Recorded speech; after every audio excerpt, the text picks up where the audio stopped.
So you've just reached the next level in pro wrestling, whether it's making your way onto a show for the first time, being promoted to a higher class, or maybe getting booked in that promotion you always wanted to wrestle for. So what do you do after that? You quit. On today's episode of World-Beater Wrestling, we're addressing the reason why so many people give up or slow down as soon as they reach their first major goal.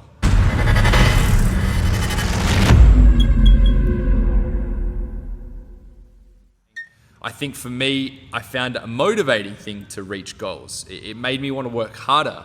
I always wanted to be the worst in the room. Like, I wanted to train with the better wrestlers. I wanted to train with the people that I looked up to and who I was influenced by and aspired to be like. So if I would get close to that level, or if I would reach that level, now my ambition's raised. Now I want to get to the next level. And not everyone thinks that way. And I don't think it's necessarily a flaw. I think for a lot of people, they probably do get those feelings of wanting to slow down or give up as soon as they reach their goal. Maybe they put in so much effort and energy and just they use so much of their mental strength to get there that as soon as they did, they just needed a break and they were completely spent and overtrained and they just needed that rest. And I understand that for sure. I think for others, they might have felt a bit of imposter syndrome. They get to the next level, they might feel like they haven't quite deserved it, which happens a lot. So they don't feel like they can really live up to that reputation that the coach or the promoter or the booker, whoever, has kind of put on them. You know, they've put that expectation. They're not going to be able to achieve it. Or further on to that, maybe it's something to do with the ego, and being the worst in a given room maybe doesn't suit everyone. Maybe they enjoy being the better wrestler or the better performer in any given room. But I definitely think there are ways to combat this type of thinking and to keep the progression moving even when you feel like you need to stop. So I guess the first one is needing to take a break and being exhausted mentally, physically, emotionally. And I think in those cases, don't be afraid to take a break. Sometimes you do need that reset and refresh. The most important thing is, though, not breaking the habits that you've set up for yourself. If you go back and watch the previous episode, I have all about setting habits for yourself, which I should link, I think, somewhere up there. It can take anywhere from 3 weeks to 6 months to set up a positive habit and routine. And it only takes, a week or two to completely break it and make it hard to get back onto that bandwagon. So I think it's important to give yourself time, give yourself a couple days, a week, whatever it may be, reward yourself.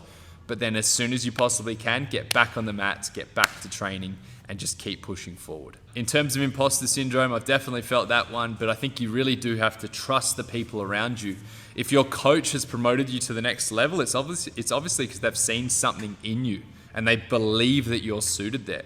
So trust the person who has the experience, who's coached for a long time, who's been there, done that. Trust them over your own intuitions. And if it's a booker or promoter who's noticed you, so be it. Obviously, they see something in you. Accept it, do your best, and whatever happens, happens. That's all you can ask of yourself. And if you're feeling like the worst in the room, if you're feeling like a rookie again, honestly, good. That's a good place to be. Iron sharpens iron, and you don't get better by being the best person in your training center. You get better by facing better competition. It's as simple as that. So if you do want to get to those next levels, if you want to achieve those long-term goals you always set for yourself, you have to keep pushing yourself to those higher levels.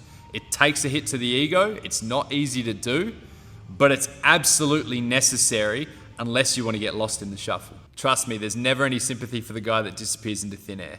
No one's going to come searching for you. No one's going to come and drag you back in. Your position will be filled very, very quickly. This is a highly competitive game. And if you want to stay in the game, you got to keep grinding. It's as simple as that. Thanks for checking out this week's episode. As always, if you haven't already, please hit the subscribe button, ring that notification bell, and I'll see you next week for another episode of World-Beater Wrestling. If you want to see more videos like this, click on the subscribe button, spread the word, and if you have any questions or requests for World-Beater Wrestling, don't be afraid to comment below.